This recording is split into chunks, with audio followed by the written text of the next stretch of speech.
জুলাই গণঅভ্যুত্থানে চালানো গণহত্যার পাশাপাশি গত ১৫ বছর বিরোধী মত দমনে আওয়ামী লীগের গুম, খুন, দুর্নীতির বিচারের দাবি জানিয়েছেন বিএনপির সিনিয়র যুগ্ম মহাসচিব রুহুল কবির রিজভী। সিলেটের হুমায়ুন রশিদ চত্বরে যুব এশিয়া কাপ জয়ী ক্রিকেটার ইকবাল হোসেন ইমনের পরিবারকে বিএনপির ভারপ্রাপ্ত চেয়ারম্যান তারেক রহমানের পক্ষ থেকে ২টি অটোরিকশা উপহার প্রদান অনুষ্ঠানে তিনি একথা বলেন।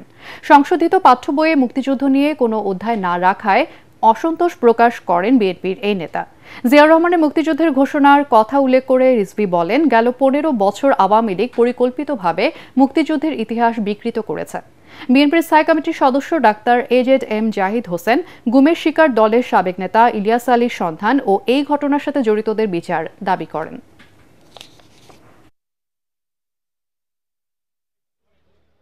এই যে অপরাধ করেছে শেখ হাসিনা, এই যে কসাইয়ের ভূমিকা পালন করেছে শেখ হাসিনা, সেই সমস্ত অপরাধীদের বিচার হবে না।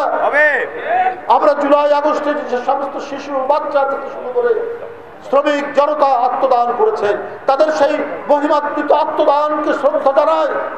তাদের যেমন বিচার হতে হবে, ঠিক তেমনি 15.5 বছর গণতন্ত্রকে উদ্ধারের জন্য যারা অকাতরে জীবন দিয়েছেন, যারা নিরুদ্দেশ হয়ে গিয়েছেন, তাদের কেন বিচার হবে না?